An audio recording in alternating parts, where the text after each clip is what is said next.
Fhs Season Tickets.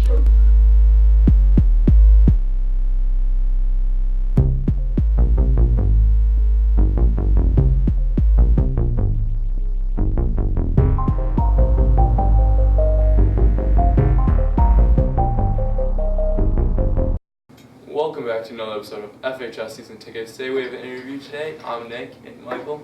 I'm Michael, and we're talking to Chris Danburg, who's Senior Director of the Indians. Chris, it's nice to have you here. It's great to be here. Thanks for having me. And you might have heard of Curtis's son, Tyler. He does broadcast the basketball games for the Fhs ESPN and also does his own show. So, Nick, do you want to ask the first question, or do you want me to? Yeah, I think we should kick it off for what exactly do you do with the Indians, and can you explain your job title a little bit? Yeah, so I've been with the Indians. This will be my 22nd season, and I oversee the entire communications group. So that includes the baseball information department, so they're the ones that are interacting with the players and the media on a daily basis, the corporate communications department, so pretty much promoting the team off the field, our broadcasting department, team photographer, and our curator, team historian. Wow, okay. Do you have anything about your job that you really don't like that you have to deal with on a daily basis?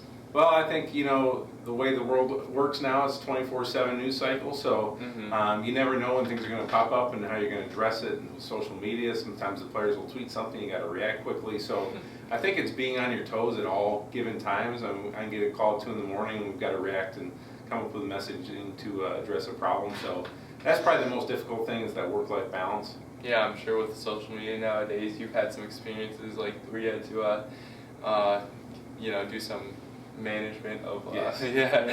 So, but Chris Perez comes to mind. Yeah.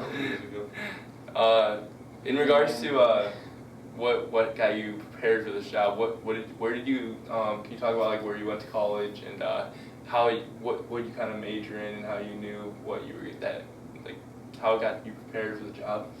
Yeah, so I went to Mentor High School, and going to college, I knew I wanted to get in sport management. So I looked at schools that had that. I looked at Indiana University. I looked at Bowling Green.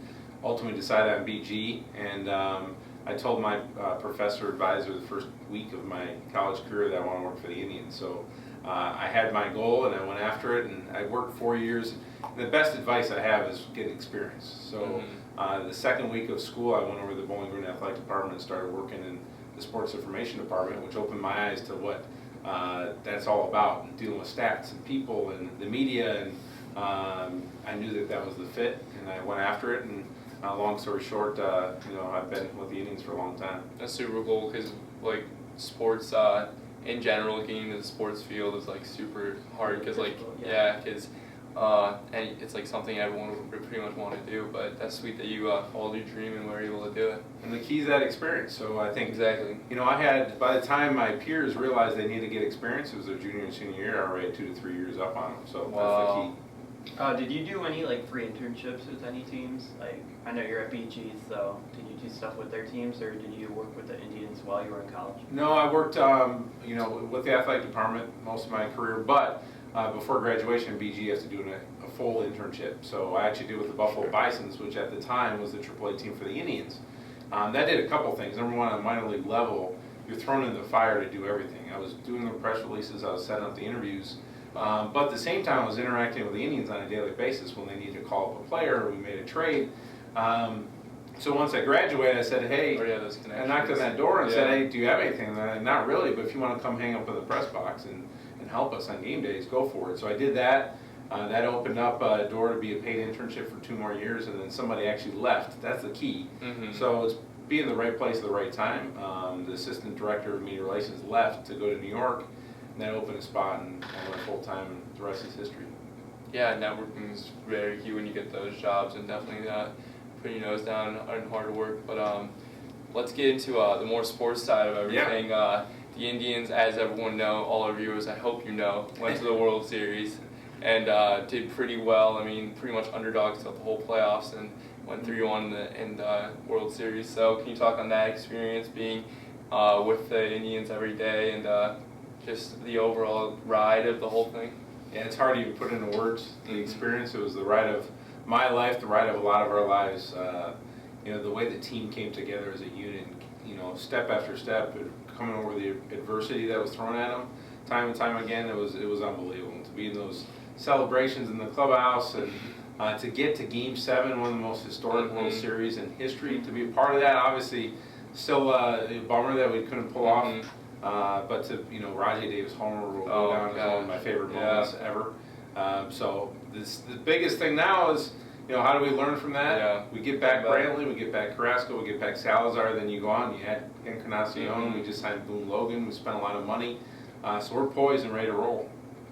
Yeah, and so you said you've been there for 22 years, so have you seen all 3 World Series defeats in like 95, 96? So 96 was my first year. So I was actually in Atlanta I was in college at the time and was down in the Atlanta area when we lost 95 World Series, but I was with them in 97, and certainly obviously last year. So the only time I've traveled, I traveled in 01 to the Division Series in Seattle, and then got to travel this past season in the postseason, which was pretty cool. Yeah, that's been a really cool experience.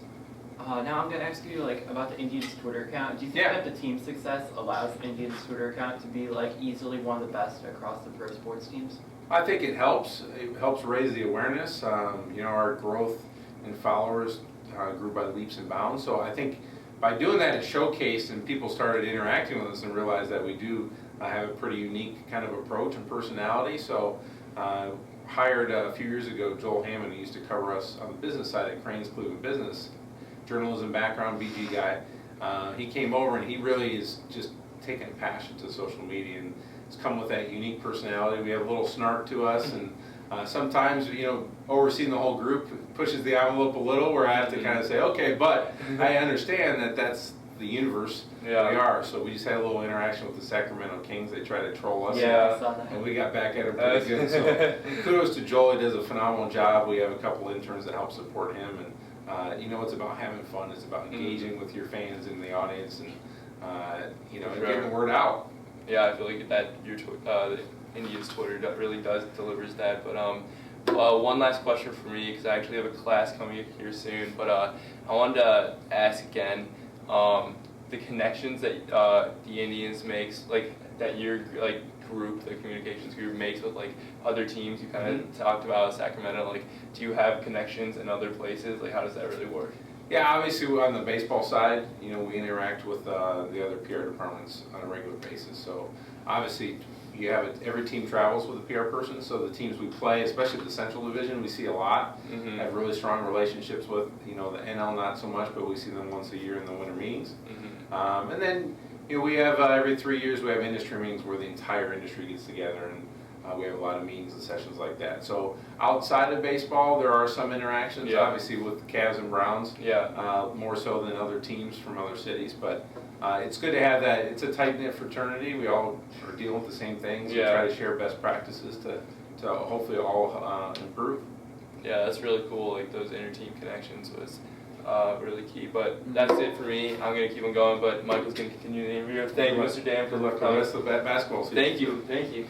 Nick's the AP Bio student. I'm not. That's why he's cool enough to leave. Now I'm going to ask you, how difficult is it to try and balance promoting the AA and AAA and single A affiliates of the Indians, and also making sure that the MLB product is the one that you still are mainly focused on? Yeah, it's a good question. I don't think many people realize. So the players that are coming through the minor league system are our players. We, in essence, we pay them.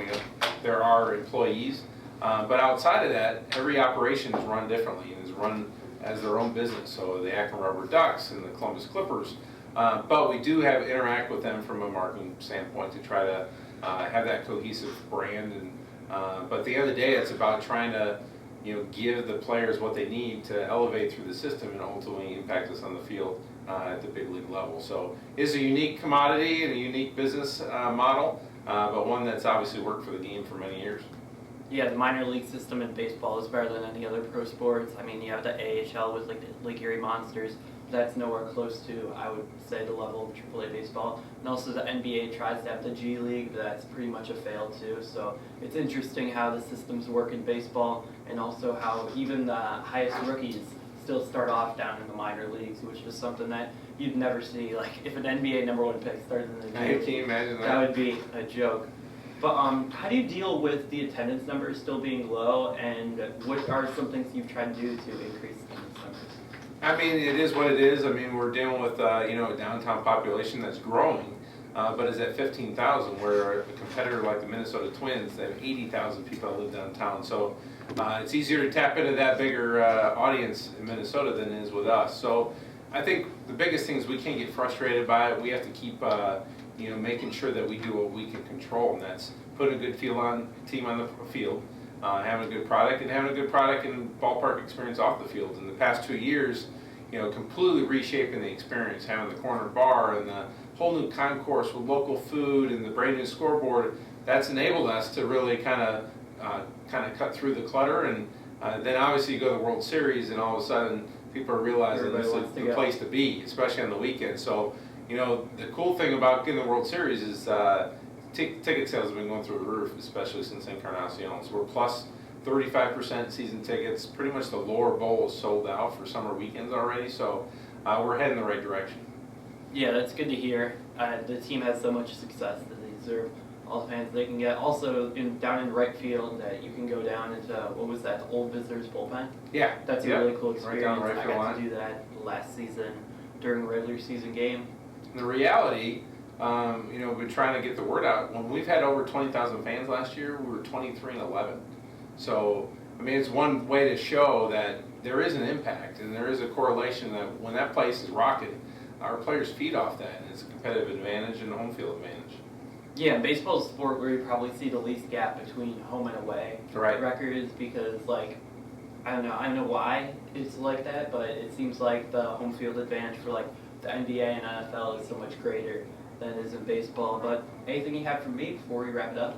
No, I appreciate the opportunity. Congratulations to you and Nick on your success with season tickets, and it's great to see what's happening here at the high school, and certainly looking forward to the playoff run for the basketball team, so good luck with that. Yeah, thank you, and we'll be watching the Indians run throughout the season and hopefully another playoff appearance. That's the plan. Go Tribe!